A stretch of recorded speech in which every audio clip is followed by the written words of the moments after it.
말씀을 얼마나 엄중하게 하시냐면 그 바로 직전 또 20절을 보면은 만일 어떠한 선지자가 내가 전하라고 명령하지 아니한 말을 하나님이 하신 말이 아닌데 제 마음대로 내 이름으로 전하든지 지 마음대로 하나님 이름으로 전하든지 다른 신들의 이름으로 말하면 그 선지자는 죽임을 당하리라. 지금 이 시대는 구약시대처럼 뭐 죽지는 않겠지만 뭐가 죽습니까? 내 실존이 죽습니다. 실제. 영원히 죽어. 영원히 나라고 그랬죠. 영원히. 진짜는 영원이라고. 영원히 죽어요. 그 사람 주변의 영혼들도 같이 죽습니다. 자, 왜 이렇게 하나님 말하지도 않았는데 말했다. 뭐 그런 이야기를 하고 싶어 하는 겁니까? 본능입니다. 본능. 우리 안에 내재되어 있는 사람의 본능. 모든 사람 다 있다는 것. 본능. 어떤 본능? 주목받고 싶은 욕구. 그렇죠. 인정받고 싶은 욕구. 근데 하나님께서는요, 이 본능이라는 것은 사람에게 있는 본능이라는 것은 하나님이 심어주신 거잖아요. 근데 이 본능이 어떻게 돼요? 죄가 들어와서 이 본능이 타락해버린 겁니다. 그러니까 하나님께서는 이 본능 자체를 소멸시키지 않습니다. 하나님께서는 죄로 오염되어진 우리들의 이 본능, 먹는 것이 죄입니까? 그 본능이잖아요. 이 본능 자체가 죄가 아니라고 해요. 하나님이 심어주신 본능인데 이게 죄 때문에 타락해버렸고 탐식하게 되고 그러는 것이죠. 그러니까 하나님께서는 이 본능을 건강한 방향으로 회복을 시켜주는 겁니다. 본능을 없애버리는 게 아닙니다. 본능 없으면 사람도 아니지. 본능을 그대로 놔두고 하나님이 원래 건강한 쪽으로 회복을 시켜주시는 거예요. 그러니까 주목받고 싶은 누구한테 다 있는 거예요. 아멘? 누구한테나 주목받고 싶고 인정받고 싶고 사랑받고 싶고 누구한테나 다 있는 거죠. 사랑받고 싶은 욕구가 없는 사람이 어디 있습니까? 본능이란 말입니다. 근데 이제는 뭡니까? 누구한테 주목받고 싶어하는 욕구냐? 이 문제죠. 이제 누구한테 주목받고 싶은 거냐? 하나님께서는 믿음에 주목하시고 하나님은 진실함에 주목하시고 하나님은 겸손함에 주목하십니다. 아멘. 출애굽기 34장 14절을 보면은 너는 다른 신에게 절하지 말라.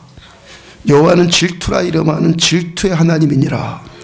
시기 질투 이 단어가 인간의 천박한 본성, 타락한 본성을 드러내는 단어 아닙니까? 자, 모세가 하나님 우리를 향하신 하나님의 이 사랑이 얼마나 큰지 이걸 어떻게 표현할 길이 없어서 시기 질투라는 단어까지 우리가 이해하기 쉽도록 이 단어까지 쓰고 있는 거예요. 신약 성경에서는요, 예수님의 동생인 야고보가 또 같은 표현을 했습니다. 야고보 4장 5절 너희는 하나님이 우리 속에 거하게 하신 성령이 시기하기까지 사모한다는 말씀을 헛된 줄로 생각하느냐. 자, 우리에게 성령님 오셨어요. 성령님의 갈망이 뭡니까? 우리를 사랑하세요. 성령님 갈망 얼마만큼? 시기하기까지. 시기 질투가 뭡니까? 나와 주님 사이에, 주님과 나 사이에 아무것도 끼어들지 않게 하라는 거예요. 뭐가 끼어들면 성령님이 시기 질투가 올라온다는 거예요. 아멘. 우리 사람의 어떤 타락한 본성이 아니라 거룩한 성령님의 본성을 이렇게 우리가 이해하기 쉽게 표현을 한 겁니다. 하나님께서는요, 하나님과 나 사이에 더 이상 뭐라고 표현할 길이 없을 만큼 우리들을 이렇게 사랑하신다는 거예요. 하나님과 나 사이에 뭔가 끼어드는 게 이거 원치 않으신다는 거예요. 창세기 3장 9절 보면 여호와 하나님이 아담을 부르시며 그에게 이르시되 내가 어디 있느냐. 자, 아담이 하나님께서 만약 내가 저거 따먹으면 정령 죽으리라. 너 죽으면 죽을 거다. 그 경고까지 하신 말씀에 아담이 불순종하잖아요. 우리가 자녀들한테 당부하고 또 당부하고 내 남편이나 내 아내에게 정말 신신 당부하고 부탁하고 또 부탁했어요. 근데 알았다고만 대답해 놓고 나가서 또 딴짓합니다.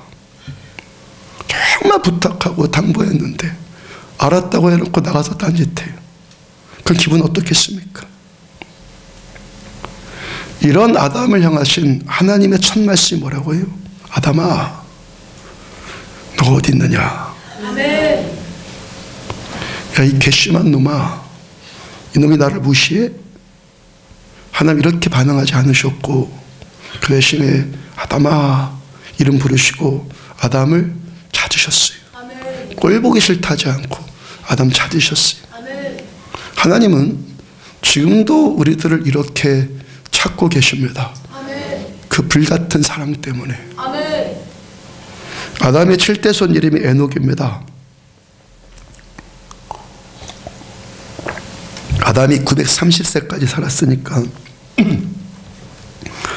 아담과 에녹은 한 시대 가운데서 서로를 알고 접촉을 했어요. 에녹이 아담의 7대손임에도 불구하고 아담이 930세까지 살았으니까 서로를 알고 접촉을 했다고요. 아담의 족보를 따져보면은 에녹이 태어났을 때가 아담의 나이가 622살이었고 아마도 에녹이 65세에 아담과 접촉을 했을 거다라고 상상해 볼 수 있습니다.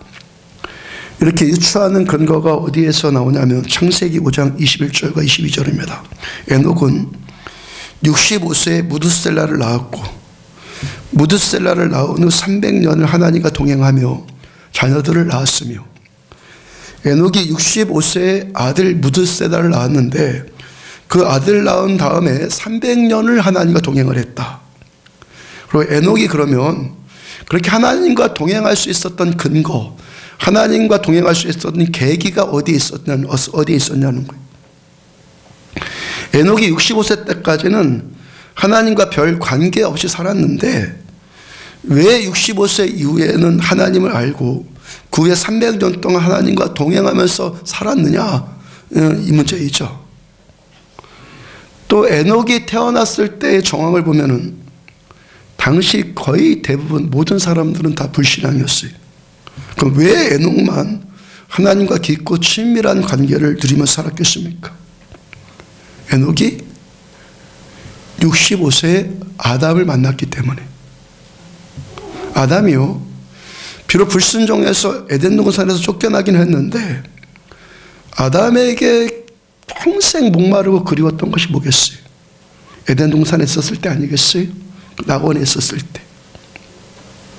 그 기억이 잊혀지겠습니까? 유대교의 전승에 의하면은 아담과 하와가 에덴에서 쫓겨난 이후로 서로 얼굴도 알아볼 수 없을 만큼 캄캄한 동굴에서 같이 살면서 우울증에 시달려 살았다고 그래요. 에덴에서 하나님과 그렇게 친밀하게 살았던 그 영광스러운 삶을 더 이상 살 수 없다는 그 사실 때문에 그들의 인생이 절망의 나락에 빠져 산 거죠. 근데 어떻다고요?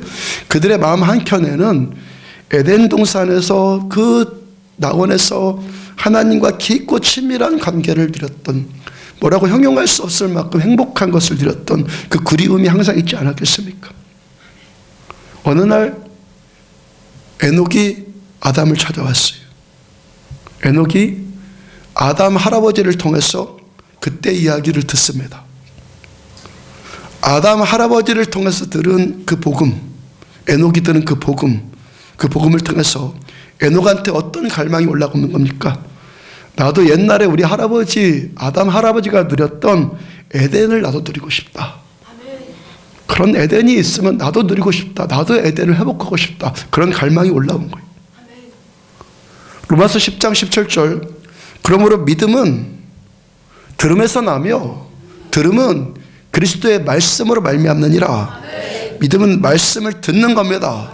말씀을 듣는 겁니다. 믿음은 들음과 이 말씀을 믿는 겁니다. 에녹은 아담으로부터 말씀을 들은 겁니다. 하나님과 함께 살았던 그 에덴에 관한 말씀, 하나님의 나라에 관한 말씀, 천국에 대한 말씀, 하나님이 우리와 함께 하실 때 얼마나 복된 삶을 누릴 수 있느냐는 이 말씀을 들었고, 이 말씀을 믿었고, 그 자신도 나도 이 하나님의 나라를 누리고 싶다는 갈망이 말씀 듣는 그 순간 살아나기 시작한 거예요. 아담 이후로 에녹까지 모든 세대 사람들이 다 불순종한 아담 원망하면서 투덜거리면서 살았어요. 아담 때문에 이렇게 됐다고 다 원망불평하고. 근데 에녹 한 사람만은 아담으로부터 복음의 말씀을 들었고 이 말씀 그대로 믿었고 믿으니까 하나님과의 영광스러운 관계를, 하나님의 나라를 나도 누리고 싶다라는 갈망이 이 10년 안에서 회복이 된 거예요. 이 믿음의 갈망으로 인해서 에녹에게 임한 축복이 뭡니까? 창세기 5장 24절을 보면은 에녹이 하나님과 동행하더니 에녹이 하나님과 동행하더니 하나님이 그를 데려가심으로 세상에 있지 아니하였더라. 에녹 하나님을 믿었어요. 하나님 말씀을 들었습니다. 말씀을 믿었습니다. 그리고 하나님과 동행하는 삶을 살았습니다. 하나님은 믿는 자를 주목하십니다. 하나님, 에녹이 하나님 말씀 믿는 것에 축복해 주셔서 하나님께서 에녹을 찾아오셔서 에녹과 동행하십니다. 그 하나님과 함께 살았던 그 에녹의 갈망이 얼마나 귀했던지 에녹은 죽음을 보지 않고 하나님께서 직접 데려가시는 그 한 사람이 되었죠. 유다서 1장 14절을 보면은 아담의 7대 손 에녹이 이 사람들에 대하여 예언하여 이르되, 그때 당시 사람들, 보라 주께서 그 수많은 거룩한 자와 함께 임하셨나니 이는 무사람을 심판하사 모든 경건하지 않은 자가 경건하지 않게 행한 모든 경건하지 않은 일과 죄인들이 주를 거슬려 한 모든 완악한 말로 말미암아 그들을 정죄하려 하심이라 하였느니라.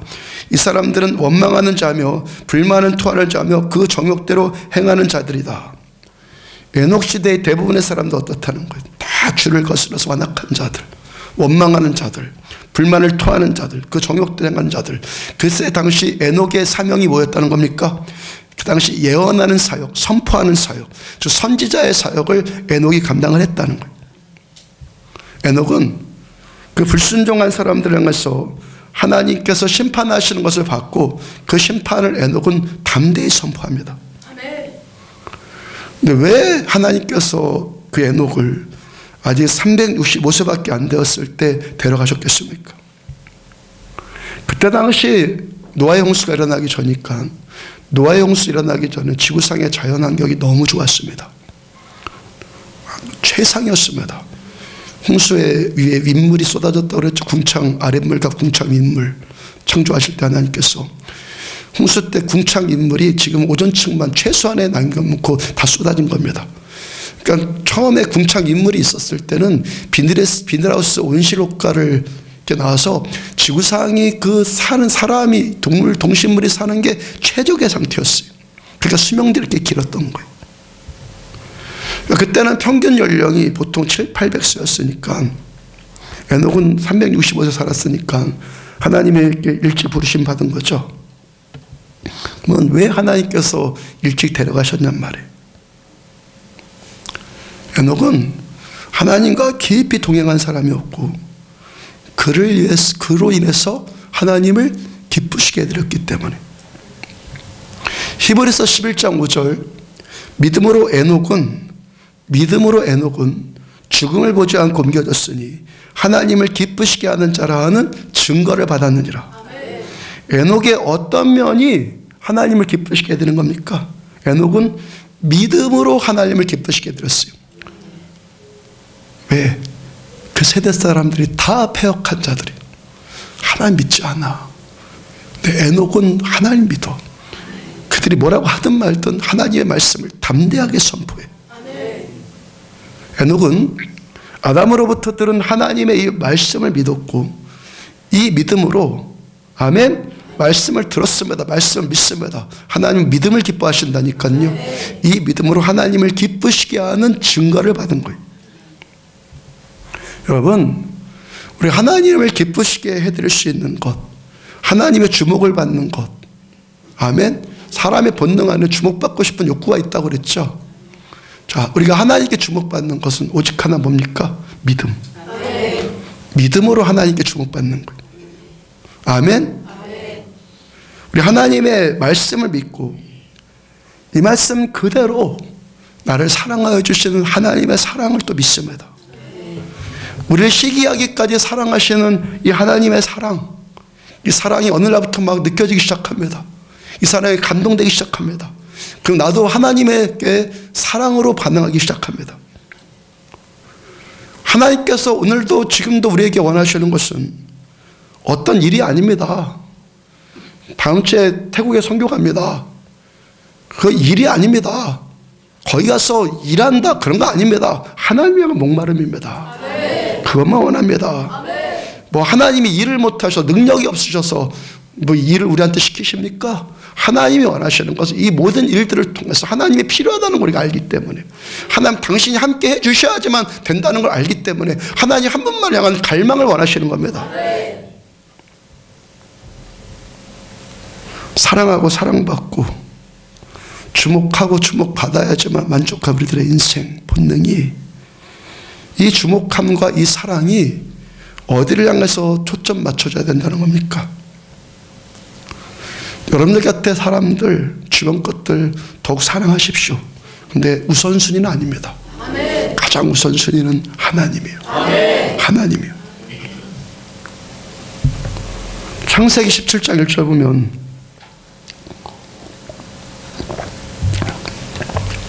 아브라함이 99세 때 여호와께서 아브라함에게 나타나서 그에게 이르시되 나는 전능한 하나님이라. 너는 내 앞에서 행하여 완전하라. 내 앞에서, 하나님 앞에서 행해서 완전해라. 아브라함한테 명령하신 겁니다. 이 말씀이 다른 번역에서는 나와 온전히 동행하라, 나와 온전히 동행하라, 완전하라, 동행하라. 하나님 앞에서 완전히 뭐라는 겁니까? 하나님과 동행하는 거. 내가 뭔가를 결심하고 내가 반드시 그렇게 살아야지, 이런 것이 하나님 보시기에 완전이 아니라는 거예요. 왜? 그렇게 해봐야 되지도 않으니까. 우리는 우리 자신 알아야 됩니다. 오늘도 우리들의 완전은 하나님께 붙어있기의 싸움입니다. 하나부터 열까지 다 하나님의 도우심과, 하나부터 열까지 다 하나님의 은혜를 구하는 거. 처음부터 끝까지 모든 과정, 모든 순간, 아니 전체 다 하나님의 은혜만 구하는 것이 우리들의 완전입니다. 하나님, 내가 내 의지로 이룰 수 있는 건 아무것도 없습니다. 오직 우리는 하나님의 은혜 받아야지만 살 수 있습니다. 우리는 하나님 없으면 망합니다. 주님 없으면 삶의 의미도 없습니다. 이거 깨달은 것이 하나님 앞에 우리 완전입니다. 아멘. 시편 26편 1절 보면은 내가 나의 완전함에 행하여 싸우며 흔들리지 아니하고 여호와를 의지하여 싸우니 여호와여 나를 판단하소서. 나의 완전함에 행하여 싸우니 흔들리지 아니하고 여호와를 의지하여 싸우니 여호와여 나를 판단하소서. 제가 세 개의 문장으로 나뉩니다. 첫째는 내가 나의 완전함에 행했다. 두 번째는 흔들리지 않고 여호와를 의지했다. 아멘. 나는 나의 완전함에 행했습니다. 두 번째 뭐라고? 흔들리지 않고 여호와를 의지했다. 셋째, 여호와여 나를 판단하소서. 자, 내가 나의 완전함에 행하는 것과 흔들리지 않고 여호와를 의지하는 것이 동격이에요. 동격.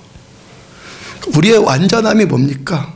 흔들리지 않고, 어떤 상황 가운데 흔들리지 않고 하나님만 바라보고 하나님만 의지하는 것. 왜 우리가 오늘도 하나님이 우리를 판단하십니다. 이 판단 앞에서도 담대할 수 있습니까? 내 행위가 완전해서가 아닙니다. 우리가 하나님의 판단 앞에서 담대할 수 있는 것은 나는 지금도 하나님 당신만 필요합니다. 하나님 당신만 원합니다. 나는 오직 하나님 한 분만 의지합니다. 하나님만 믿습니다. 그것 때문에 오늘도 우리는 담대하게 나갈 수 있는 겁니다. 우리의 완전은 하나님만 믿고 하나님만 의지하고 하나님만 따르는 것이 우리의 완전입니다. 창세기 17장 1절 다시 보면 아브라함이 99세 여호와께서 아브라함에게 나타나서 그에게 이르시되 나는 전능한 하나님이라. 너는 내 앞에서 행하여 완전하라. 너는 여러분들은 하나님 앞에서 행하여 완전하라. 우리는 하나님 앞에 행해서 완전해라. 아브라함이 우리가 어떻게 하나님 앞에서 행해서 완전할 수 있습니까? 아브라함에게 나타나서, 여호와께서 아브라함에게 나타나서 그에게 이르시되 나는 전능한 하나님이라.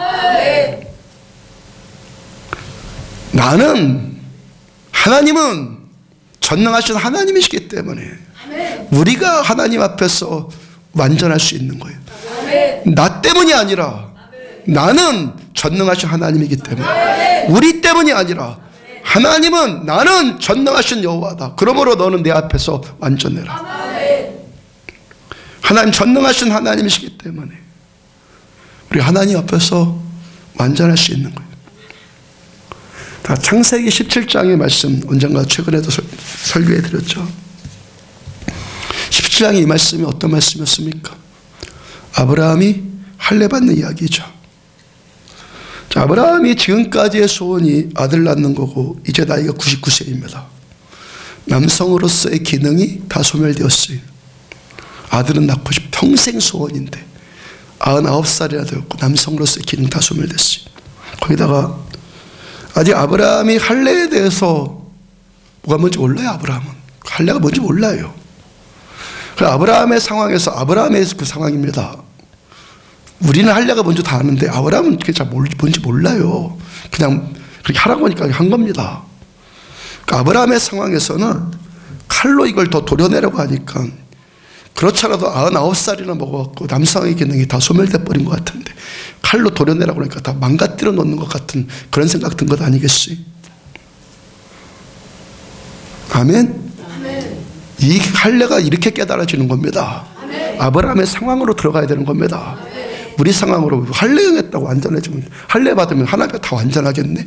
유대인들이 지금 율법주의가 착각한 게 바로 이겁니다. 아브라함의 상황으로 들어가야 되는 겁니다.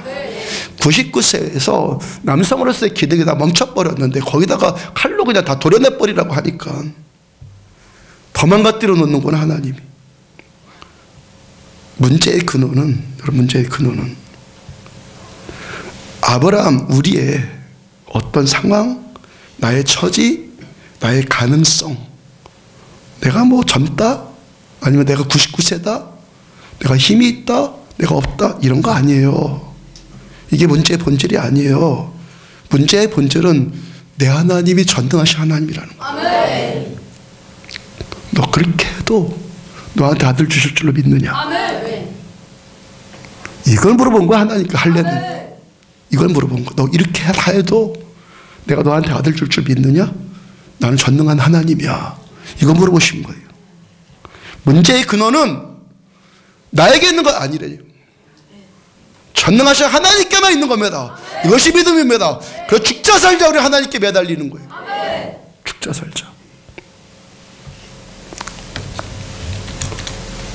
창세기 15장 6절 7장 말씀드렸어요. 15장이에요.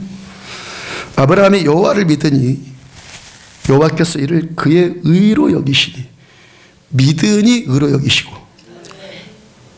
하나님께서 받으신 우리들의 의 하나님이 너 의롭다 인정해 주신 의 우리의 의 하나님이 너 완전하다 하나님이 완전하다고 여겨주신 완전은 그게 뭐예요? 우리가 전능하신 하나님을 믿는 거예요. 전능하신 하나님. 창세기 15장은 하나님께서 아브라함에게 오셔서 아브라함의 평생 소원이 아들 낳는 거였다고 그랬잖아요.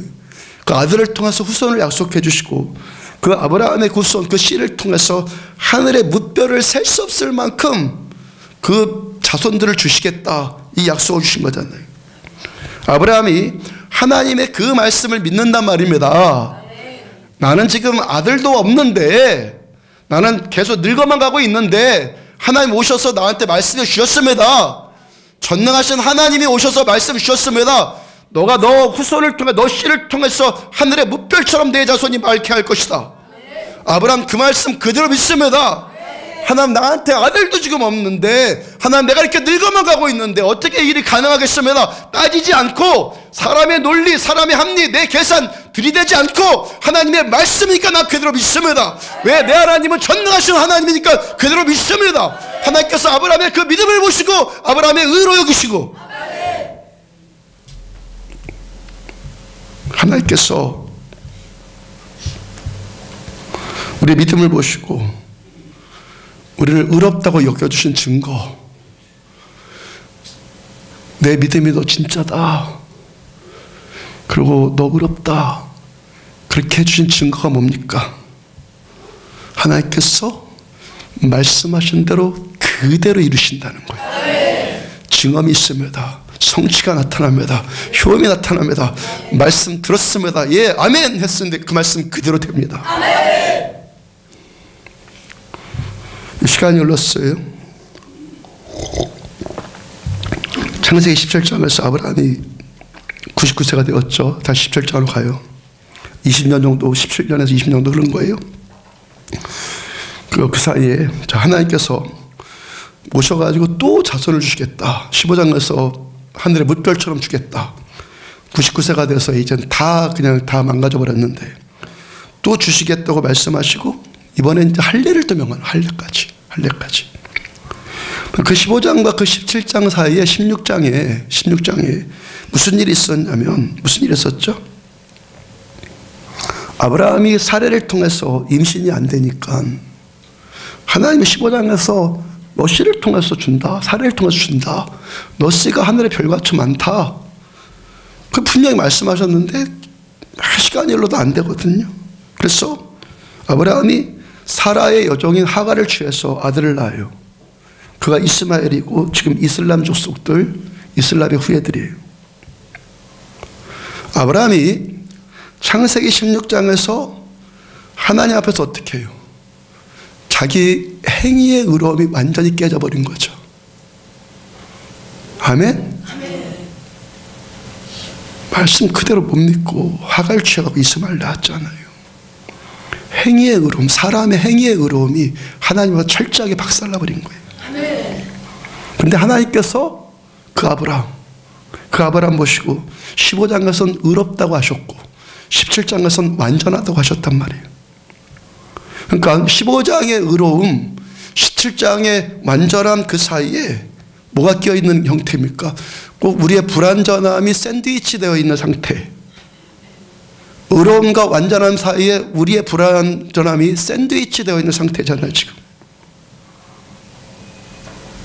우리는 불완전한데 우리의 행위는, 의로운 행위는 하나님 앞에 산산이 깨져버렸는데 하나님은 여전히 의롭다고 여겨주신다는 거예요. 아멘. 여전히 우리 보고 완전하다고 해주신다는 거예요. 아멘. 이 말씀이 나의 죄를 짓는 것에 대해서 자기 합리화를 시키고 뻔뻔해지란 말 전혀 아니라는 거 아시죠? 아멘. 하나님의 사랑과 하나님의 긍휼하심을 믿으라는 겁니다. 아멘. 아멘. 이런 나일지라도 아멘. 날 때부터 죄로 태어나서 죽을 수밖에 없는 우리의 어제 일주일 동안의 행위로만 치자면 하나님 앞에 의로울 자가 어디 있어요? 하나님 앞에 완전한 자가 어디 있어요? 단 한 사람도 없어요. 하나님께서 받아주실 의로움은 우리의 행위의 완전함이 아니라 내 행위의 불완전함을 깨닫고 아멘. 이런 나일지라도 의롭다고 여겨주시고 아멘. 또 받아주신 아버지의 사랑에 감격을 하는 거예요. 아멘. 아멘. 이게 의예요, 이게. 그래서 에녹 시대의 모든 사람들이 다 패역했는데 에녹 한 사람 하나님 갈망하니까 하나님 보시기에 너무 좋은 거예요. 아멘. 너무 좋은 거예요. 우리는 믿음으로만 구원받고 천국 가는 거예요. 믿음으로만 구원받아요. 믿음으로 천국 가요. 왜요? 첫째는 지금 말씀드렸잖아요. 그 어떤 사람도 자기 행위로 구원받을 자 없어요. 아멘. 이걸 모르기 때문에 대부분의 사람들이 여기에 실패한다고. 내가 죄인이라는 거. 이걸 깨닫지, 여기서 실패한다고요. 나를 죄인이라고 생각하지 않아요. 죄인이라고 생각하지 않아요. 죄책감? 뭐 그런 것 따위 다 잊어버려. 난 나야. 이러고 살자, 세상 사람들이. 뭐 죄책감 따위는 아예 생각할 필요도 없고 나는 그냥 나 하고 싶은 대로 살아. 이러고 다 살잖아. 여기서 우리들은 죄의 본질이 뭔지를 압니다. 죄가 뭡니까? 나는 나야. 내 인생은 내 거야. 그리고 떳떳하게 죄인지도 모르고 뻔뻔하게 아멘. 자기 주장대로 자기 고집대로 사는 게 이게 죄입니다. 아멘. 이게 죄라고요. 죄인인지도 모르고 뻔뻔하게 사는 거, 이게 죄라고요. 하나님께서 모세를 처음 찾아왔었을 때 모세가 묻습니까? 하나님, 당신은 누구십니까? 하나님 뭐라고 대답하십니까? 나는 스스로 있는 자다. 영어로 I am that I am. 직역하면 나는 나다. 나는 나다라는 이름은 하나님밖에 없어요. 나는 나다라는 것은 고유명사예요. 하나님께만 붙여진 고유명사라고요. 사람이 나는 나다 하면 안 되는 겁니다. 내 인생은 내 거다 하면 안 되는 겁니다. 하나님만 하나님이십니다. 하나님만 나는 나이십니다. 이걸 부정하는 것이 죄란 말입니다. 이걸 우리 하나님만 나는 나다라고 할 수 있고, 하나님만 마음대로 뭐든지 하실 수 있는 분이에요. 우리 내 마음대로 할 수 있는 자들이 아니란 말입니다. 우리는요. 근데 하나님의 피조물인 사람들이 이 하나님 앞에 독립을 선언하고, 나는 나니까 하나님 필요 없어요, 나는 하나님 없이도 살 수 있습니다, 이게 죄라는 겁니다. 이사야서 1장 2절 하늘이여 들으라, 땅이여 귀를 기울여라. 좀 들어라. 하늘이라도 좀 듣고 땅이라도 좀 들어라. 여호와께서 말씀하시기를 내가 자식을 양육하였거늘 그들이 나를 거역하는도다. 하나님께서 우리를 자녀 삼아주시고 아버지가 되어주시고 자녀처럼 우리를 양육해 주시는데 우리는 아버지를 거역합니다. 아버지를 모릅니다.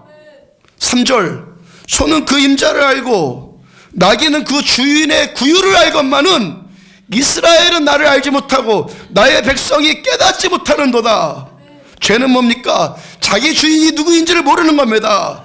자기를 먹여주는 구유, 이 구유가 모르고 다 내가 잘해서 먹고 사는 줄 알고, 죄인인데 내가 의로웠어, 내가 잘났어, 그렇게 되는 줄 알고 사는 것이 죄입니다.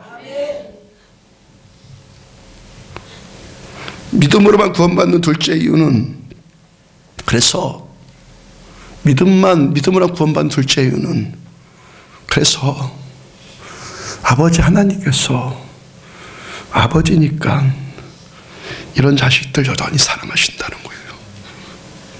하나님께서는 이 강팍한 세상 가운데서 에녹 시대같이 모든 사람들이 하나님을 거부하고 개독이라고 하고 하나님 저주하는 온갖 낱말 말들이 얼마나 많습니까? 이 세상 가운데서도 내 죄 인정하고 내 죄 알고 하나님께 용서 안 받기를 구하고 하나님께 오늘도 받아들여지기를 원하고, 하나님 난 당신 한 분만 필요합니다. 이런 자 오늘도 여전히 받아주십니다.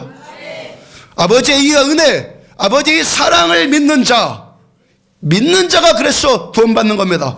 왜 믿어야만 합니까? 행위로 구원받을 수 있는 사람은 아무도 없기 때문에 그러는 거예요. 허물과 죄로 죽은 우리는 우리 행위로는 전혀 구원받을 수 없는 자들이고, 예수님께서 십자가 위에서 용서해 주신 그 사랑, 예수님께서 십자가 위에서 우리 죄를 다 대속하셔서 우리 대신 죽으신 그 사랑 믿음으로만 구원을 받는 겁니다. 아버지의 그 사랑을 믿고 그 사랑에 감동되어지고 그 사랑에 반응하는 것으로만 구원을 받는 겁니다. 오늘 출애굽기 19장 4절 보면은 내가 애굽 사람에게 어떻게 행하였음과 내 어떻게 독수리 날개로 너희를 업어 내게로 인도하였음을 너희가 봤느니라. 독수리 날개로 너희를 업었다 말씀하신 이 말씀 무슨 뜻입니까? 독수리 어떤 그 생리적인 것을 그대로 표현한 거죠. 독수리가 알을 까서 새끼를 낳고 먹고 키웁니다. 그러다가 새끼가 날아갈 때쯤 되면, 날아야 될 때쯤 되면은 높은 벼랑 위에 있는 자기 둥지에서 새끼를 밀어 떨어뜨립니다. 새끼가 죽는다고 바둥거리지 않겠습니까? 딴으로 곤두박질합니다. 어미 독수리가 그냥 멀리서 보고 있습니다. 새끼가 땅에 닿을 때쯤 되면은 급강화를 해가지고 새끼 밑으로 탁 쳐갖고 새끼를 날개로 받습니다. 자기 날개 새끼를 받습니다. 자, 이 일을 반복합니다. 그러면서 이 새끼 독수리가 창궁을 어미 독수리 같이 날 수 있는, 아멘, 어미 독수리 같이 꽃 피울 수 있는 진정한 독수리가 되는 거죠. 하나님께서 왜 이스라엘 백성들을 광야로 인도해서 어찌 보면 그 40년 동안 그 고생시키는 이유가 뭡니까? 날 수 있는 자로 만드시는 겁니다. 아멘. 날 수 있는 자. 근데 더 중요한 것이 뭡니까? 더 중요한 것은 뭐, 난다는 것보다 더 중요한 건 뭐예요? 난다는 것보다 더 중요한 건 뭐예요? 어디를 향해 나느냐는 거예요. 어디를 향해서 나느냐. 뭐라고 말씀하십니까? 내가 어떻게 독수리 날개같이 날개로 업듯이 너희를 업어? 그 다음 뭐예요? 내게로 인도하였음을 너희가 봤느니라. 내게로 인도하였음을. 내게로. 독수리 새끼에서 날아가는 훈련시켜서 혼자 사는 법을 가르친 것인데, 우리를 연단시키는 하나님께서는 이 훈련의 목적이 뭐라는 겁니까? 독립적인 한 개체를 만드시는 것이 아니라 내게로. 내게로. 우리는 나는 나야. 내 인생 내 거야. 그러면서 나 혼자도 잘 살 수 있는 강한 자가 되기 위해서 연단받는 것이라고 착각하지 마시기 바랍니다. 나 혼자 잘 살아갖고 산전수전 다 겪으니까 내가 강했다, 지혜 얻었어, 뭐 그래, 어쩌고 저쩌고 그래가지고 나 혼자 독립돼서 잘 살 수 있는 자로 연단된다, 이거 아니라는 것 아시기를 바랍니다. 하나님의 연단 목적은 뭡니까? 내게로. 내게로 때문에 우리를 연단시키는 겁니다. 우리들의 인생의 이 여정, 광야 여정 가운데서 우리는 오직 하나님만 계시하지만 살 수 있다는 것을 이 여정 가운데서 우리는 깨닫게 되는 겁니다. 아멘입니까? 이 삶의 고통, 희노애락을 통해서 나는 하나님만 필요해, 이걸 깨달아가는 겁니다. 우리 백수의 왕은 사자라고 하고 독수리는 날짐 승중의 왕이에요. 독수리는 사자 같은 용맹과 더불어서, 그래서 날지 않아요. 자유의 상징.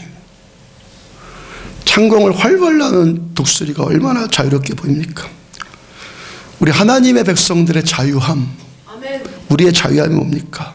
우리의 자유함은 내 마음대로 그 날개 갖고 아무 데나 날아다니는 게 자유함이 아니라 하나님을 향해서 날아오를 때만 자유함이에요.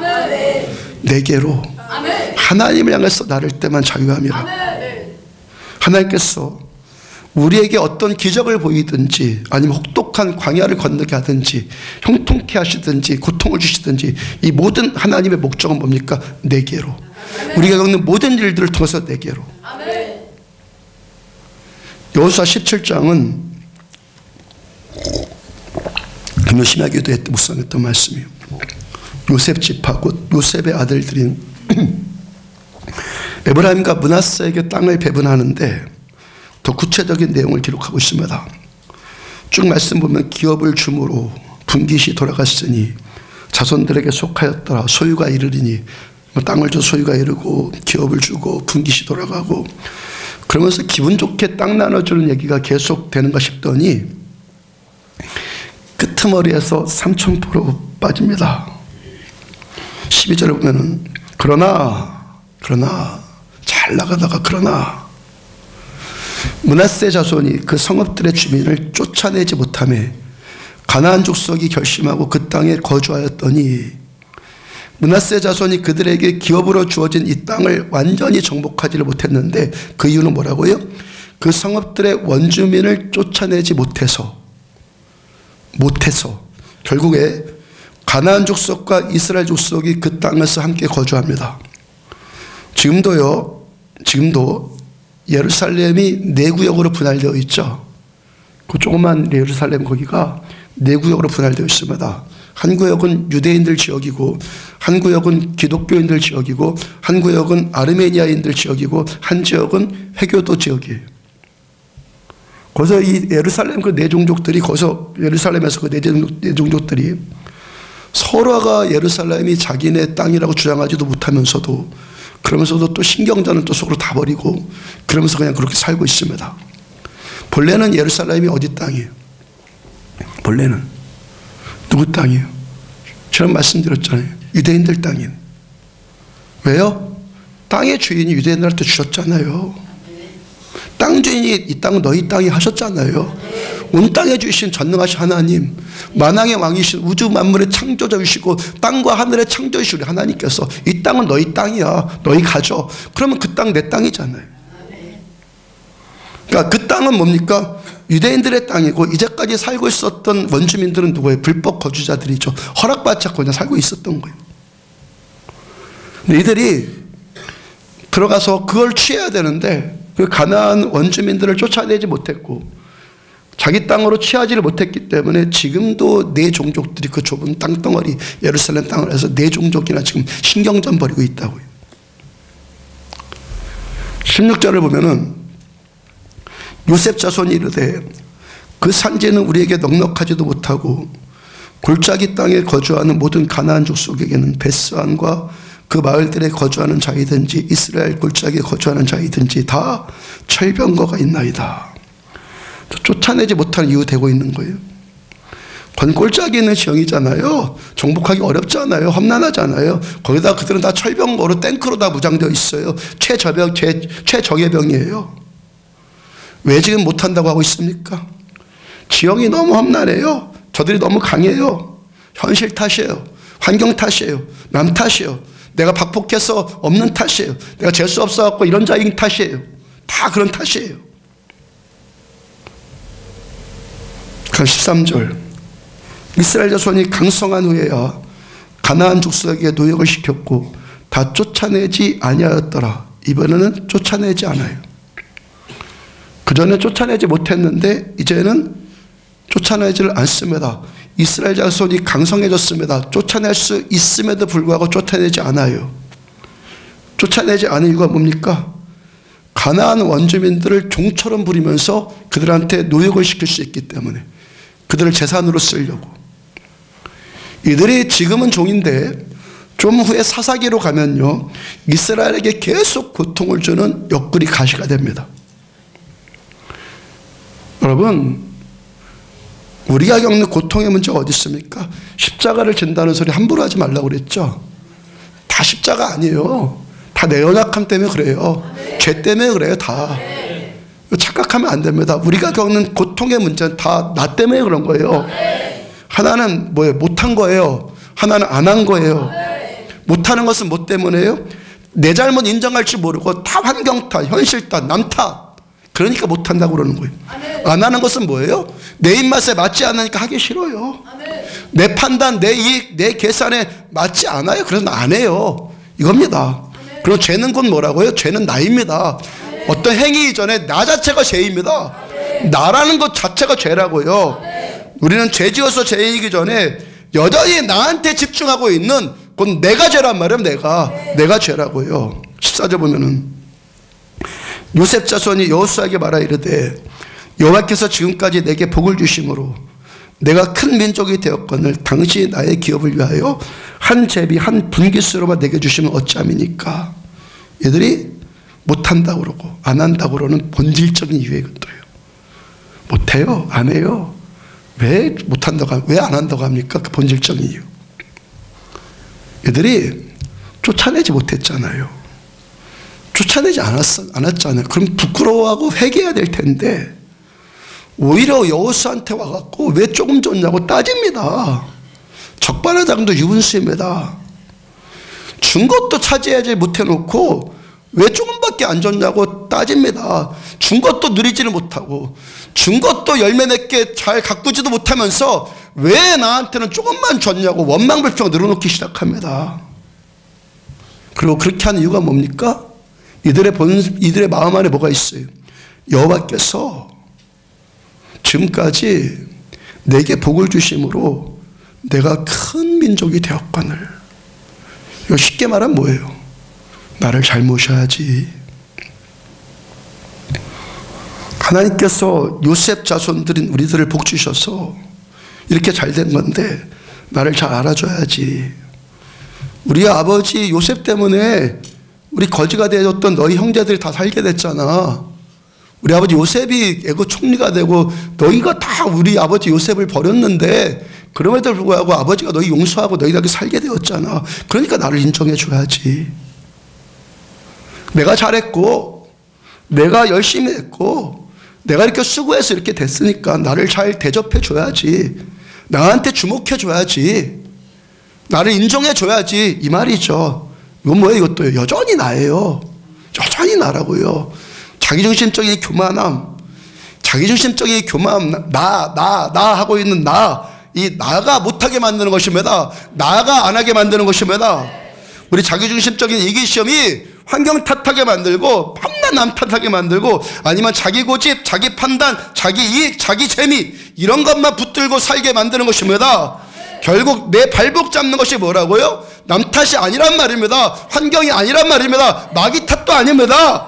내 발목 잡는 것은 내 교만입니다. 내 자기중심적인 이기심입니다. 고집 센 겁니다. 고집세가지고 그로 인해서 내 생각에 꽉 붙들려갖고 못해요, 안 해요 하는 불순종입니다. 우리 인생살이의 문제 정확히 보십시오. 뭐가 여러분들 문제라는 겁니까? 뭐가 문제라는 겁니까? 문제 있습니까? 뭐가 문제라는 겁니까? 본질은 나의 교만입니다. 자기중심적 이기심입니다. 행복하고 싶습니까? 하나님 더 깊이 알고 싶습니까? 자기중심적 이기심 깨면 됩니다. 하여간 고통의 문제의 본질은 자기중심적 이기심입니다. 그러면서 나타나는 것이 뭡니까? 못해요, 안 해요. 나는 내가 하고 싶은 것만 하고 내가 할 수 없다는 거 생각 여지를 안 합니다. 못합니다. 여전히 자기 고집에 붙들려 있는 거. 그러므로 어떤 사람이 하나님을 믿고 어떤 사람이 하나님만 섬기고 따르고 이렇게 예배드릴 수 있는 겁니까? 참되게 예배드릴 수 있는 겁니까? 어떤 사람이 참되게 지금도 예배드릴 수 있습니까? 내가 이렇게 교만한 자구나. 이렇게 자기밖에 모르는 자구나. 고집세고 말 안 듣고 안 하고 자기중심적인 이기적인 자구나. 이거 깨닫는 사람 첫 번째 단계입니다. 이거 깨달아야 되는 거예요. 그래서 뻔뻔해지라는 것 아니라는 걸 계속 말씀드리죠. 마땅히 저주받아서 이 교만하고 이 강팍하고 마땅히 저주받아갖고 지옥 형벌 받아야 마땅한 자를 구원하기 위해서 예수님 나 같은 자에게 찾아오셨고 이런 강팍한 죄를 위해서 주님이 나 대신 죽으셨고 나 같은 자를 위해서 십자가에서 죽으신 아버지의 사랑을 깨닫고 믿고 구원받으라는 거예요. 내 어떻게 독수리 날개로 너희를 업어서 내게로 인도하였음을 너희가 보았느니라 말씀하시는데, 너희를 업어, 내가 너희를 업었다. 너희가 어떤 자야? 너희가 어떤 자? 주님이 독수리 날개로 업어준 자, 주님이 업어주신 자, 십자가 배수를 업어준 자들, 우리들 누구예요? 교만하고 고집세고 자기중심적이고 할 수 없을 것 같으면 그냥 못한다고 그냥 해버리고 하기 싫으면 안 한다고 그러고, 그런 우리를 업어. 그런 우리를 업어. 잘난 나를 업어주신 게 아니라 그런 우리를 업어. 하나님께서 그런 우리를 업으셔서 어디로 데리고 가셨어요? 아무도 없고 아무것도 없는 광야로 인도해 가셨어요.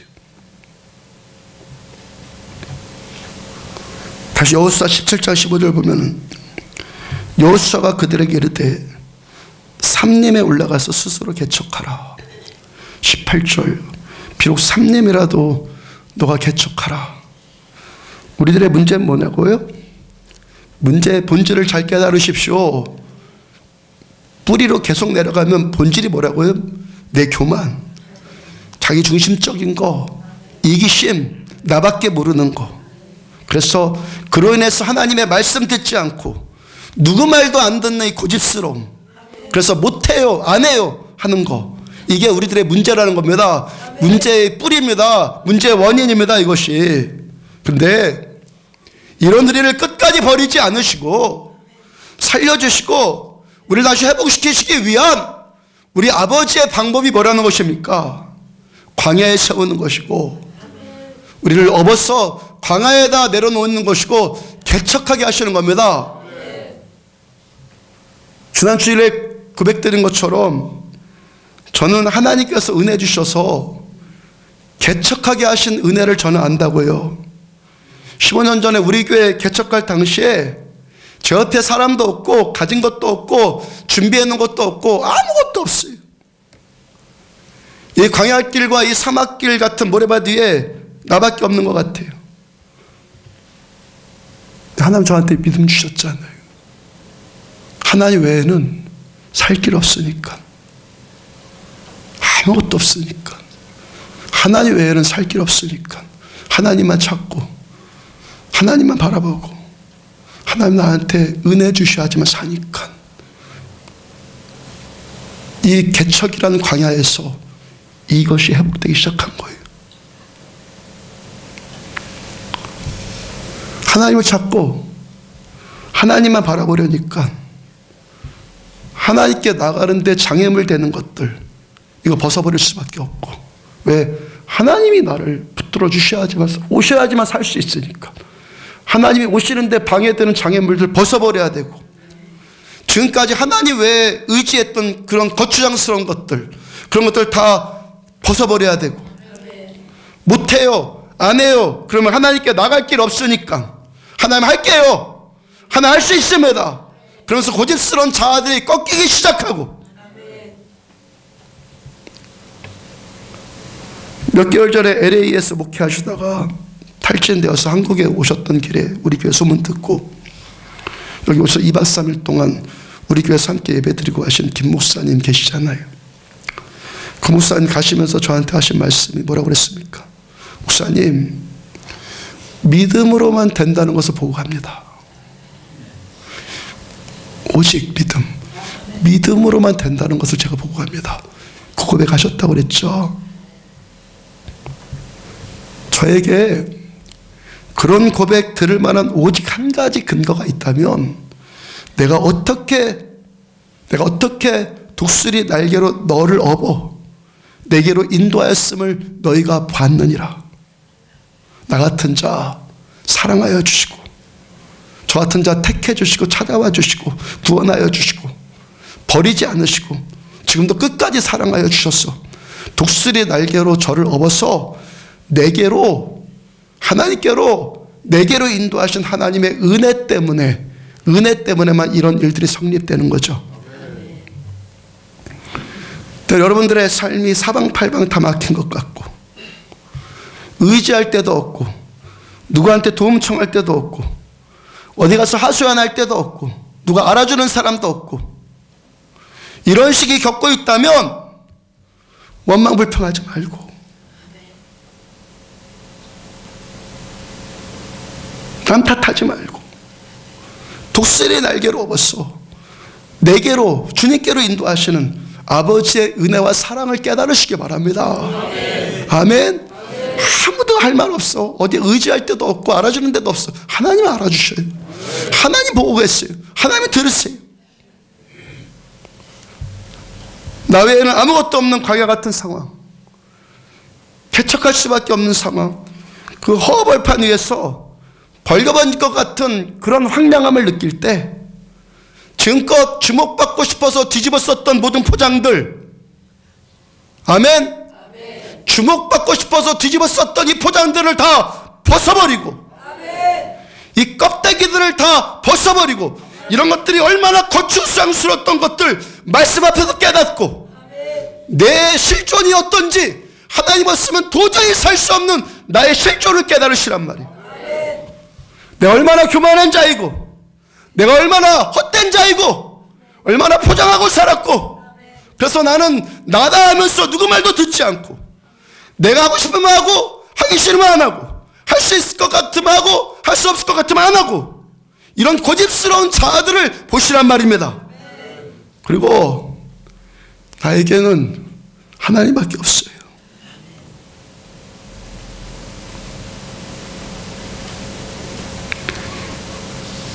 이 고백 받아내고야 마시는, 나에게는 하나님밖에 없어요. 이 고백 받아내고야 마시는, 하나님 나를 살려주세요 하게 만드시는, 내게로 인도하시는 아버지의 사랑을 깨달으십시오.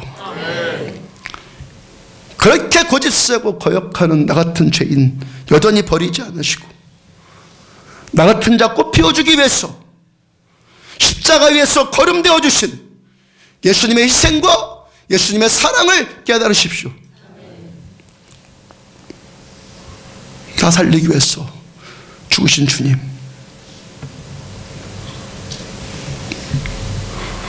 다 꽃 피우기 위해서 다 십자가에서 시들어 버리신 우리 주님 깨달으십시오. 키르기스탄 자말자매가 금요일부터 와가지고 오늘 지금도 함께 예배드리고 있습니다. 어제 토요일 밤에 자말이 저한테 이메일 보내준 내용이에요. 뭐가 그렇게 하루 만에 행복한지, 금요일날 하루 같이 예배 드리고 토요일날 같이 또 오후 예배, 저녁 예배, 기도회 또 같이 하고 저한테 메일을 보내왔는데 아직 한국말이 좀 서툴러서 제가 좀 편집하고 좀 길고 장황 아직 몇 페이지를 썼어요. 제가 좀 편집해서 읽어드리겠습니다. 목사님 안녕하세요. 지난 8월에 초등학교 1학년 제 딸 하늘이도 기도받고 나와서 지난 4개월 동안 아침에 배 아프다고 운 적도 없었고 그때는 아침마다 배 아프다고 학교도 못 가고 그랬죠. 학교에 못 간 적도 없었어요. 우리에게 얼마나 큰 행복이고 기쁨인지 몰라요. 저도 많이 좋아졌어요. 작년에 병원 응급실에도 가고 여러 병원 다녔었는데 남편과 함께 어떤 큰 병원 신경전립과에 가니까 공황장애라고 진단받았어요. 5월부터 병원약을 복용을 했는데 박사님께서 제가 약을 끊고 싶다고 박사님께 말씀드리니까 박사님은 안 된다고 하고 제가 계속 끊고 싶다고 하니까 박사님이 저보고 제 마음 다스릴 수 있을 것 같으면 아침 저녁 2번 먹던 것을 저녁에 1번만 먹으라고 했어요. 그런데 지금은 안 되고 아직까지는 매일 2번은 먹어야 된다고 했어요.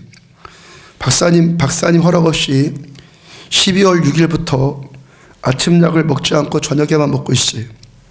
아침약을 끊은 첫날에 또 발작하거나 심장이 뛸까 봐 두려워서 얼마나 기도하고 성경책 읽었는지 몰라요. 하나님께서 은혜 베풀어 주셨는데 오히려 더 졸립지도 않고 좋았어요. 이번 달에 병원 가서 아침약 끊었다고 박사님한테 이야기했더니 박사님이 조금 화를 내셨어요. 힘들면 아침약 다시 먹으라고 하시네요. 지금은 하나님께 공황장애 치료해달라고 기도하고 있어요. 아직은 저녁에는 약을 먹고 있는데 아침 저녁 다 안 먹게 해달라고 기도하고 있어요.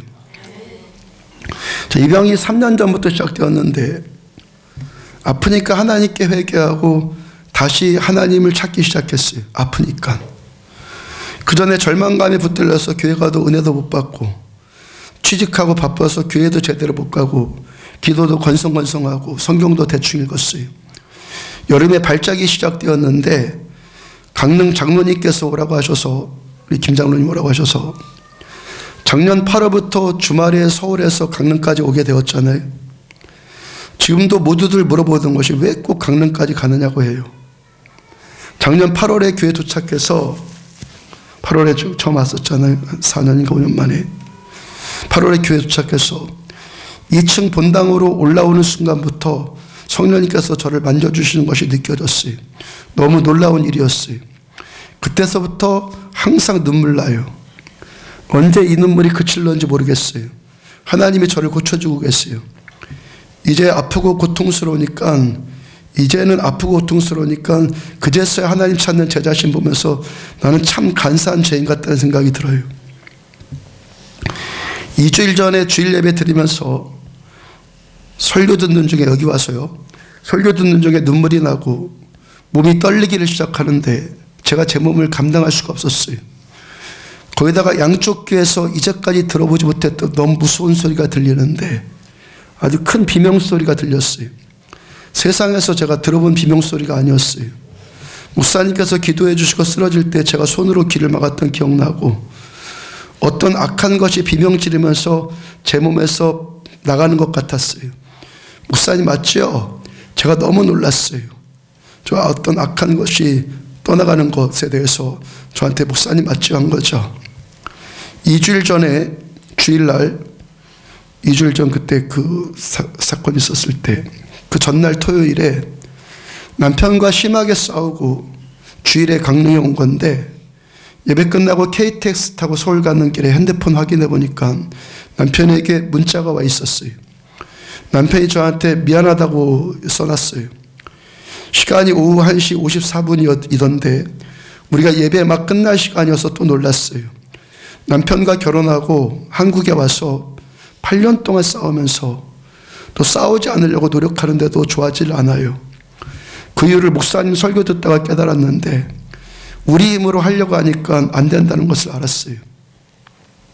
저와 가족과 우리나라 키르기스탄을 위해서 기도해 주시는 안디옥계 성도님들 모두와 항상 KTX역까지 데려다 주시는 분께 진심으로 감사드립니다. 다 들으셨습니까? 네.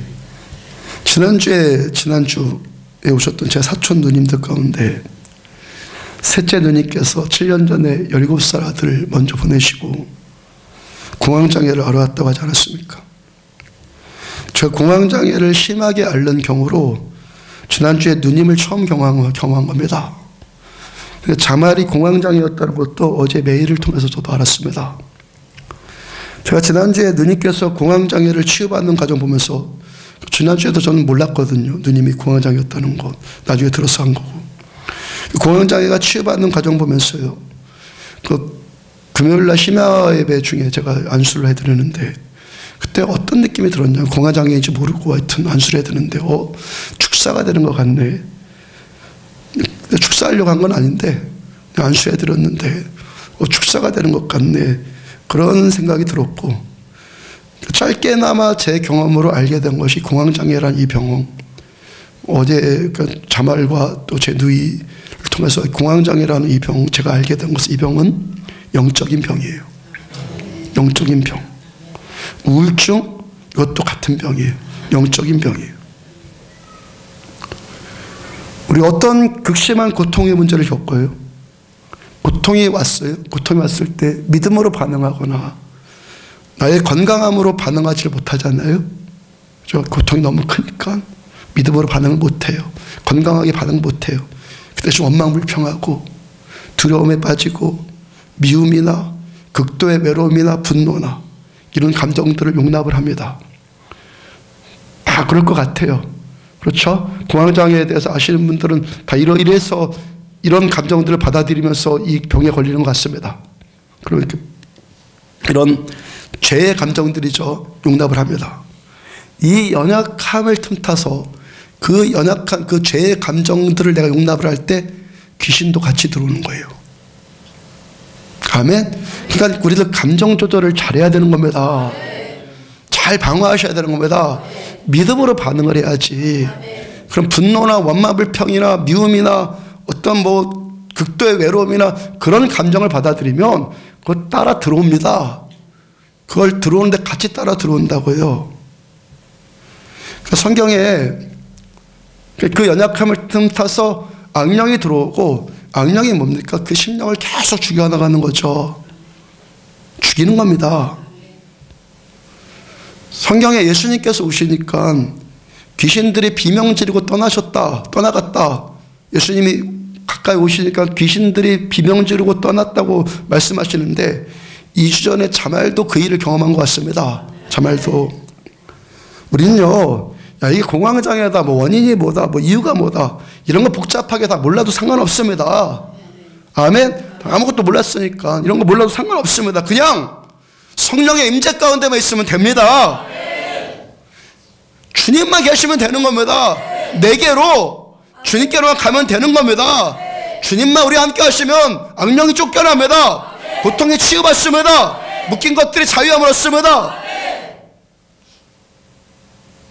하나님 복잡하지 않아. 하나님은 실력이 안 되니까 복잡한 거지. 진짜 실력은 매우 단순한 겁니다. 하게 되고 스톱되고 이렇게 돼, 그럼 되고. 능력이죠, 이게 능력. 우리 하나님 이러신 분입니다. 자말이 광야 같은 먼 이국 땅에서 독수리 날개로 업어주시는, 그래서 내게로 인도하시는 하나님의 은혜 경험하고 있잖아요. 내게로 오고 있죠, 내게로. 금요일 날에는 자말 친구들 2명이 함께 왔더라고요. 심야 예배 같이 드리고, 아이들 때문에 어제 아침에 KTX 갔다는데, 이 친구들이 자말이 강릉까지 오는 이유를 모르겠다고, 그렇게 급성맞게 거기까지 가서 예배 드리냐고. 그러면서 금요일날 심야 예배 끝나고 장로님 댁에 숙소에 가서 가장 먼저 한 말이, 자말, 너가 여기까지 온 이유를 알겠다, 그러더라는 거예요. 그리고 4시까지 잠 안 자고 들떠갖고 이야기를 나누고, 다음에 또 오겠다 그러고, 그 친구들이 올 때는 이제 주일까지 다 드리고 가야겠다 그러고, 또 자말 표현으로는요, 남아있는 사람들까지 다 데려오겠다 그랬대. 남아있는 사람들. 인천에서 교제를 하고 있는 키리스키단 친구들이 7, 8명쯤 되는 것 같은데 다음에 올 때는 그 나머지 친구들도 다 데려와야겠다 그랬다는 거예요. 너무 행복해하고 좋아했더라고요.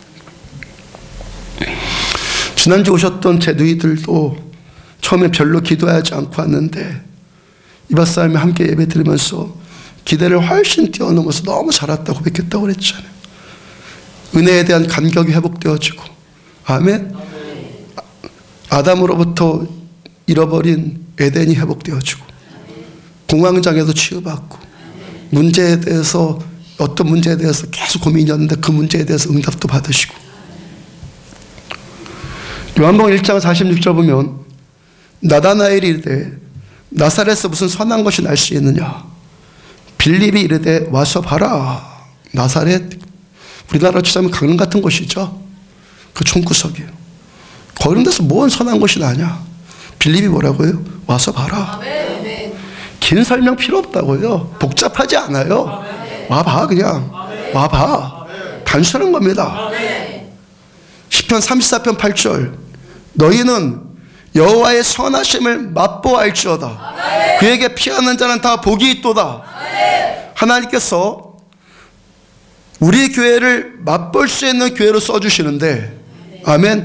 맛볼 수 있는 교회로 써주시는데 하나님께 피하려고 여기 오는 자들에게 복을 주셔서 맛보게 하시는 줄로 믿습니다. 주님께서 우리들을 이렇게 써주시니까 감사이고 감격 아닙니까? 몇 개월 전에 등록한 김지사님은 알고 보니까 종합병원입니다. 지난주일에도 허리 아프다고 해서 치유받았는데 수요일날은 또 당뇨 때문에 힘들다고 하고 그 금요일날 얼굴 보니까요 얼굴이 환하게 밝아졌습니다. 최근 들어서 얼굴 가장 좋아지신 분입니다. 너희는 여호와의 선하심을 맛보알지어다. 신지사님은요 목요일날 오전에 얼굴에 핏기 하나 없이 하얘가지고 어지러워서 몸도 잘 가누지 못하겠다고 기도를 부탁합니다. 그 다음에 또 허리가 계속 아프다고 그러는데 병원에 가보니까 척추와 뼈 사이가 공간이 생겼다고 합니다. 뭐 척추 공허증이가 했다고 하는데 언제부턴가 집사님이 그래서 계속 아프니까 그냥 체념 상태입니다. 그 하혈을 해서 빈혈 생기는 문제는 기도하면 나을 것 같은데 허리 아픈 문제는 계속 아팠으니까 그냥 여전히 아프기로 체념한 거죠 그냥. 그래서 이것만 기도해달라고, 그걸 아프다고 말도 안 했고 이제까지. 금요일날 저녁에 목요일날 저한테 그렇게 얘기하고 기도했고 금요일날 저녁에 허리 아픈 건 어때요? 그러니까 다 나았어요. 하나님 복잡하지 않아요. 하나님 만져주시면 되는 거예요. 그냥. 하혈하는 것도 허리 아픈 통증도 다 고쳐주셨어요. 왜 체념합니까? 체념하지 마십시오. 너희는 여호와의 선하심을 맛보알지어다. 그에게 피하는 자는 나 복이 있도다. 내가 애굽 사람에게 어떻게 행하였음과 내가 어떻게 독수리 날개로 너희를 업어서 내게로 인도하였음을 너희가 받느니라. 내게로 인도하였음을 너희가 아느니라. 우리들의 고통의 문제는 하나님이 행하시고 하나님이 업어주시고 그래서 내게로 오게 하시는 하나님의 은혜인 줄로 깨달으시란 말입니다. 하나님의 선하심을 맛보 알게 하시고 하나님께 피하는 자를 복 주시는 것을 알게 하시는 하나님의 은혜라는 것입니다. 고통의 문제가 뭐 때문에 온다고요? 못해요, 안 해요 하는 내 교만, 내 고집, 자기중심적인 이기심 이런 것 때문에 생긴 문제일지라도, 내 죄로 인해서 생긴 문제일지라도 하나님께 돌아오고 하나님께 피하십시오. 아멘. 요나서에서 요나 선지자가 뭐라고 합니까? 내가 주의 목전에서 쫓겨났을지라도, 계속 불순종하다가 주의 목전에서 쫓겨서 했을지라도 내가 다시 주의 성전을 바라보겠나이다. 이것이 하나님과 우리와의 관계입니다. 죄로 인해서 내가 어떻게 해볼 수가 없는, 죄로 인해서 이 고통당하는데 하나님 앞에 고개도 못 들 것 같은데 내가 주의 목전에서 그냥 쫓겨난 것 같을지라도 다시 주의 성전을 바라보겠나이다. 그리고 하나님은 다시 여호와의 선하심을 맛보알지어다 고쳐주십니다. 하나님과 우리와의 관계예요. 내 의를 가지고 하나님 앞에 서겠다고요? 어린 반푼업치도 없어요. 아멘. 누가 의가 어딨어요? 하나님 선하심 때문에 삽니다. 선하심이라는 거예요. 선하심. 잘한 자에게 베풀어 준 것을 선하다고 하지 않아요. 잘하는 자가 뭔가를 받는 것은 보상이라고 하는 보상. 추상 같은 공이라고 하는 거지 선을 베풀었다고 하지 않습니다. 아멘. 선을 베푼 건 뭐예요? 받을 자격이 없는 자에게 주는 겁니다. 여호와의 선하심을 맛볼지어다. 받을 자격이 없는 자에게 주는 게 선입니다. 선함입니다. 히브리서 8장 12절 내가 그들의 불의를 긍휼히 여기고 아멘. 불의를 긍휼히 여기고 그들의 죄를 다시 기억하지 아니하리라. 많은 사람들이요 하나님께서 우리를 긍휼히 여기시는 분이라는 걸 알아요. 우리가 언제 긍휼을 여기신다고 우리를 언제 긍휼히 여기신다고 생각하냐면 내 고통받을 때 내가 가난할 때 내가 병들었을 때 내가 상처받을 때 하나님 나를 긍휼히 여겨주시오 그렇게 생각을 합니다. 물론 그럴 때 하나님 긍휼히 여겨주십니다. 그런데 뭐라고 해요? 그들의 불의를 긍휼히 여기시고 아멘. 우리의 불의를 하나님이 불쌍히 여겨주세요. 아멘.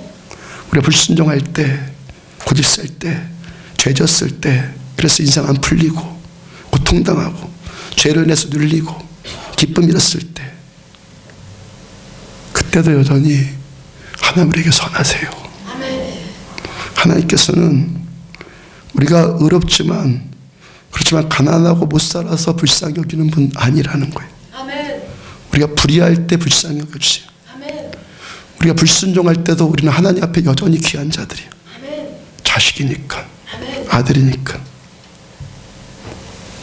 내 죄 깨닫고 내가 얼마나 그런 자인지를 보시라고요. 말씀 앞에 벗겨지라고요. 근데도 사랑하시는 아버지의 사랑에 감동받으십시오. 아멘. 우리가 겪는 강한은 내게로 날아오기를 원하시는 우리를 향하신 하나님의 사랑입니다. 아멘. 이 모든 일들 가운데 내게로만 회복되면은 우리 다시 회복됩니다. 아멘. 우리가 강해 같은 문제는 뭡니까? 오히려 독수리 날개입니다. 아멘. 우리를 업어서 하나님께로 다시 오게 하시는 겁니다. 아멘. 이 모든 일들 통해서 나를 낮추시고 그런 포장들 위선들 다 벗겨버리시고 아멘. 하나님 은혜 깨닫고 자기중심적인 교만 회개하십시오. 아멘. 못한다 안 한다 하지 말고 독수리 날개 위 같은 우리 주님께로 피하고 아멘. 피해서 주님의 선하심을 다시 맛보십시오. 아멘. 아멘. 선하신 하나님의 은혜 더 누리시고 우리들의 믿음이 독수리 날개처럼 주님을 향해서 계속 날아올라가시는 점점 올라가시는 아멘. 하나님의 은혜 때문에 내게로 인도하시는 하나님의 주권적인 역사 때문에 거기에 순응되어져서 또 주님께로 올라가는 저 여러분들에게 주의 이름으로 축복합니다. 아멘.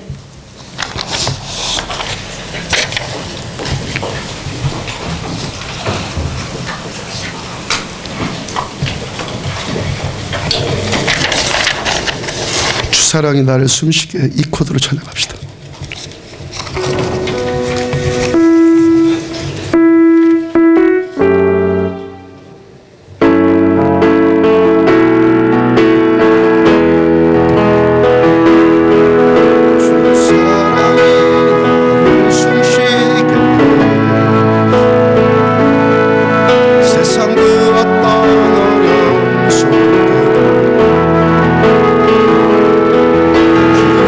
은혜로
사랑을 붙드시며 세상 끝날까지 인도하시네. 주님만이 내 아픔 아시며 주님만이 내 맘 어루만지네. 어느 누구 나를 향하시네.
숨쉬게 주 사랑이 나를 숨쉬게 세상 그 어떤 어려움 속에도 세상 그 어떤 어려움 속에도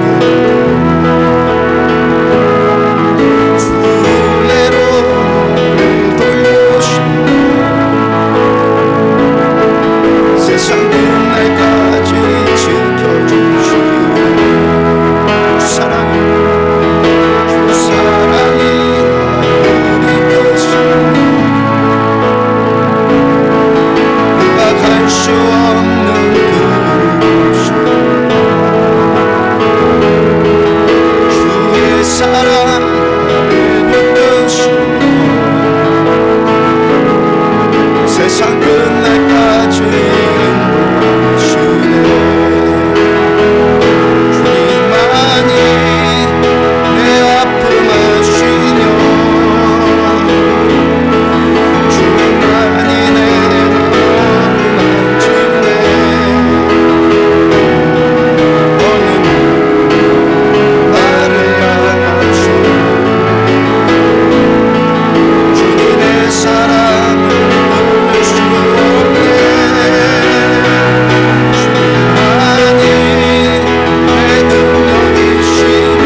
하나님의 주목을 받는 것은 믿음입니다.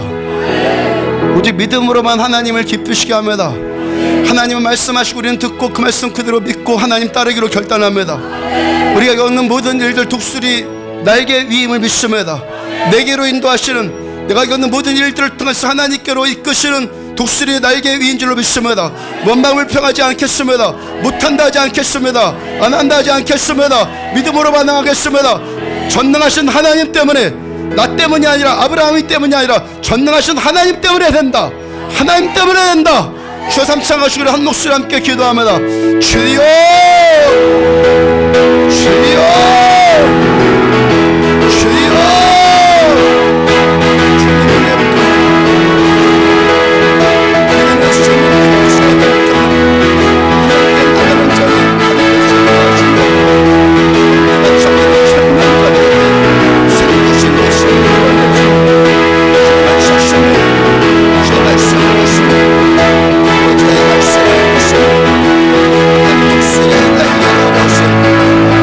Come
여호와의 선하심을 맛보할지어다. 그에게 피하는 자들은 다 복이 있느니라. 하늘의 복이 임할지어다. 하나님의 선하심이 모두에게 임할지어다. 예수 그리스도 이름으로 마귀가 잡고 있는 모든 장벽들이 예수 이름으로 허물어질지어다. 안 되는 자들 될지어다. 문이 열릴지어다. 영광의 방에 들어갈수록 문이 열릴지어다. 믿음의 문이 열릴지어다. 말씀의 문이 열릴지어다. 회복되어질지어다. 치유받을지어다. 우리의 불의함을 긍휼히 여겨주신 내 주님의 그 사랑 때문에, 주님의 전능하신 때문에만 이유가 있는 줄로 믿습니다. 그래서 오늘 우리들은 주님 때문에만 삽니다. 주님만 우리의 전부이십니다. 우리를 주님께로 인도하여 주시는, 내게로 이끌어 주신 아버지의 사랑에만 감사합니다. 이 모든 일들을 통해서 원망불평했던 것들, 미움 가졌던 것들 회개합니다. 주님 용서하여 주시옵소서. 이 모든 일들을 통해서 하나님의 선하심으로 이끄시는 아버지의 사랑에 지금 또 감격하고 감사하며 하나님만 찾겠습니다. 아버지만 찾겠습니다. 저들을 붙들어 주시옵소서. 복 주시옵소서. 형통케 하여 주시옵소서. 고통에서 건져 주시옵소서. 문제에서 자유함을 얻을지어다. 10대들을 축복합니다. 요셉의 꿈이 임하며 다윗의 꿈이 임할지어다. 하나님을 찬양하는 제사장들로 세상을 회복하는 데 쓰임받을 지어다. 나라를 살리는 데 쓰임받을 지어다. 오늘도 믿음 주셔서 말씀하여 주시며 듣게 하여 주시며 믿게 하여 주시고 감동케 하여 주시고 결단하게 하여 주셔서 감사합니다. 우리 연약함일지라도 또 받아주시고 아버지의 사랑 안에 우리 다시 세워주셔서 감사합니다. 모든 영광 우리 주님께만 있습니다. 예물들 손길들 더 축복하여 주셔서 저들의 물질 창고가 차고 넘칠 지어다. 땅끝까지 흘러갈 만큼 계속 흘러넘칠 지어다. 하나님 복 주시옵소서. 저들을 복 주셔서 우리들의 인생 죽어가는 생명들을 살리는 증인들의 사명 감당할 수 있도록 은혜 베풀어 주옵소서. 남편들의 주께로 돌아올지어다. 자녀들의 주께로 되올지어다. 가정이 예수 그리스도의 구원으로 살아날지어다. 지금은 생명이신 우리 주 예수 그리스도의 은혜와 아버지 하나님의 무한하신 사랑과 성령님의 교통하심이, 내주 교통하심이 말씀 그대로 주님만 믿고 주님만 따르고 내게로 인도하여 주시는 하나님의 선하신 손길에 감사하며 따르기로 한 종과 사랑하는 성도들의 머리 위에 지금부터 영원까지 함께할 길을 축원하옵나이다. 아멘.